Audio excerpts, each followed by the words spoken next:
Welcome to e-learning classes of accountancy. Today in this lecture, I am going to cover new topic of chapter 5, that is retirement or death of a partner.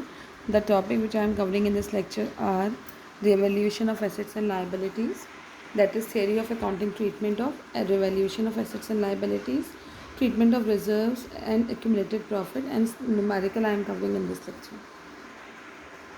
Now see beta, adjustment for revaluation of assets and liabilities. Whenever a partner exists a partnership, the book of account of such a firm has to be settled. कोई भी partner अगर firm को छोड़ता है तो उसकी books जो होती है अकाउंट्स की उसको सेटल करना ज़रूरी होता है. द आउटगोइंग पार्टनर और his legal representative have to be paid their dues. This means the revaluation of assets and liabilities must be done. मेरी बात समझ में आ रही है. जब भी कोई भी पार्टनर रिटायर होता है या उसकी डेथ होती है फर्म से तो उसकी बुक्स का जो है सेटल होना ज़रूरी होता है और जो भी उसके लीगल रिप्रेजेंटेटिव होते हैं या आउटगोइंग पार्टनर हो they have to be paid their dues. This means there is a revolution of assets and liabilities that should be done in that. let us take a look at the accounting treatment. What is the accounting treatment? At the time of retirement or death of a partner, there may be some assets and liabilities which are not recorded in books at their current value.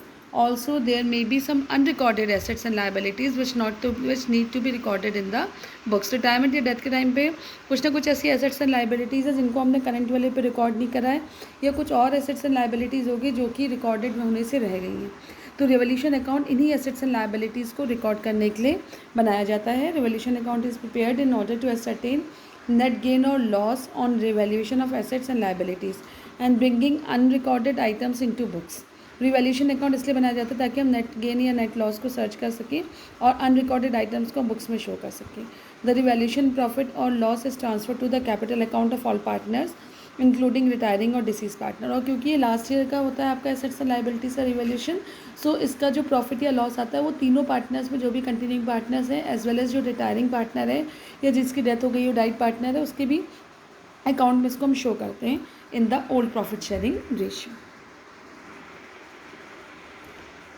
Now see the general entry. The following general entries are passed for the increase in the value of assets. अगर assets की value increase हो रही है it will be shown on the debit side of revaluation account and general entry will be revaluation account debit. Sorry, assets it will be shown on the credit side of revaluation account and entry will be assets account debit to revaluation account. अलग अलग assets को आपको individually show करना होता है. Being increase in the value of assets. अगर value of assets decrease हो रही है तो it will be on the debit side of revaluation account. Decrease in liability and entry will be revaluation account debit to assets account being decrease in the value of assets on revaluation. For increase in the value of liabilities, अगर liabilities बढ़ रही है तो it will be on the debit side of revaluation account और journal entry हो जाएगी revaluation account debit to increase in the value of liability या to liabilities account. Individually सारी लाइबिलिटीज़ को आपको अलग अलग शो करना होगा. Being increase in the value of liabilities on revaluation. For decrease in the value of amount of liabilities, that is liabilities account debit to revaluation account being decrease in the value of liabilities on revaluation.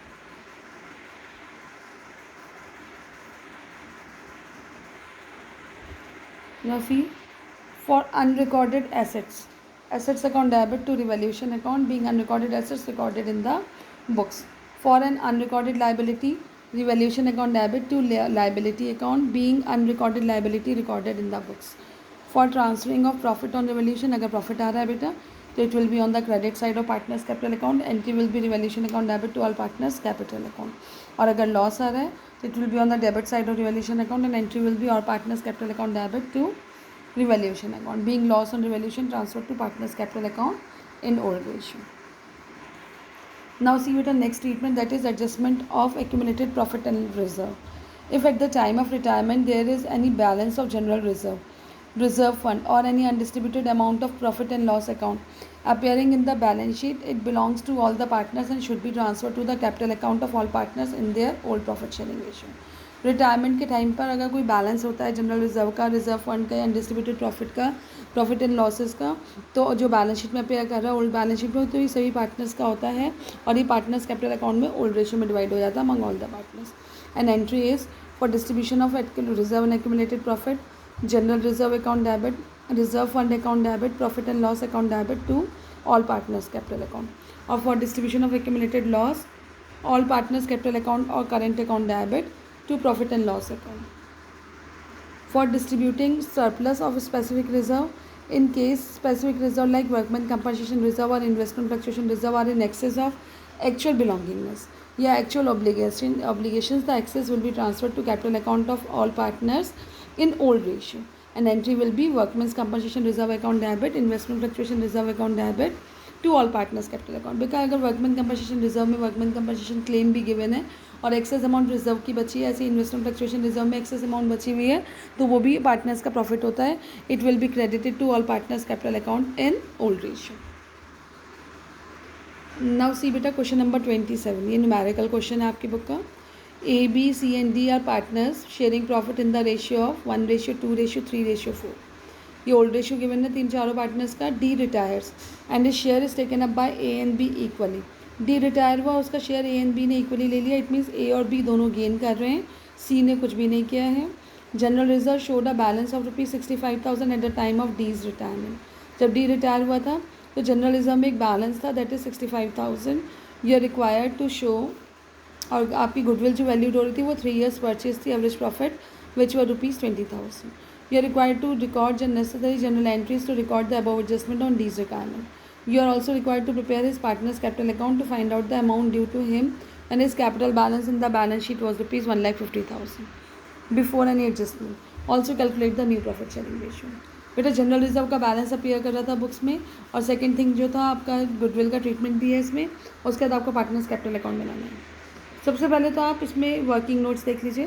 That is calculation of new profit sharing ratio. D share will be, D retire हो रहा था, D का share divide हो रहा था ए and B में equally.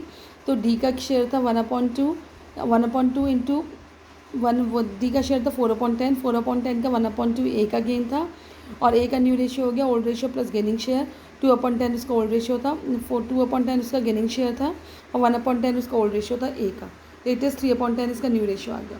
B ने gain करा 4/10 का हाफ, इट मीन्स 2/10. बी का जो ओल्ड रेशियो था दैट वाज 2/10, और 2/10 ही उसका जो है गेनिंग शेयर है, दैट इज़ 4/10 उसका न्यू रेशियो आ गया. तो new ratio between A and B is 3:4.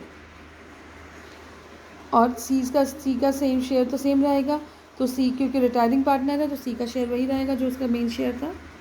अच्छा, सी ने कोई गेन नहीं करा था बेटा, डी रिटायर हो रहा था, तो सी का शेयर ओल्ड रेशियो ही उसका न्यू रेशियो रहेगा. तो सी का share will be 3/10.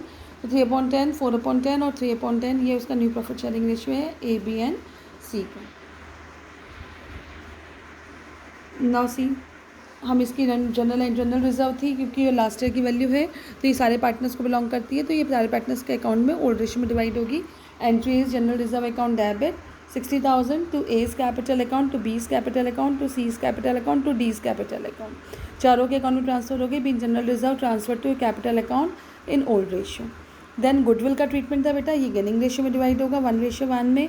Goodwill of the firm was 24,000, और वो 24,000 जो था आपका 624,000. गुडविल ऑफ द फर्म कितनी थी आपकी, देखिए आपके क्वेश्चन में देखिए बेटा, गुडविल आपका कितना था 20,000 था. एवरेज प्रॉफिट उसका 3 years का, तो एवरेज प्रॉफिट 20,000 था, 3 years परचेज पर थी, तो गुडविल है 20,000 इंटू 3 दैट इज 60,000. 60,000 से रिटायरिंग पार्टनर का शेयर निकाल लेंगे, उसको ए एंड बी में इक्वली डिवाइड कर देंगे. 60,000 इंटू 4/10 रिटायरिंग पार्टनर डी का शेयर है, ये 24,000, ये ए एंड बी में डिवाइड हो गया equally. A's capital account debit, B's capital account debit, to D's capital account 24,000. अब डीज कैपिटल अकाउंट बोला है आपको, बैलेंस गिवन था डी का 1,50,000. जनरल रिजर्व से उसको अमाउंट मिली 26,000. गुडविल का ट्रीटमेंट हुआ, उसका गुड ए और बी ने लिया 12,000. इट मीन्स 2 लाख आपका ये आ गया. तो टू बैलेंस कैरी डाउन, जो डी को पेमेंट मिलना है दैट इज़ 2 लाख. ये डी का अमाउंट ऑफ पेमेंट निकाल लिया, that is 2 lakh. Is it clear? I hope you have understand. Thank you, beta. Have a nice day.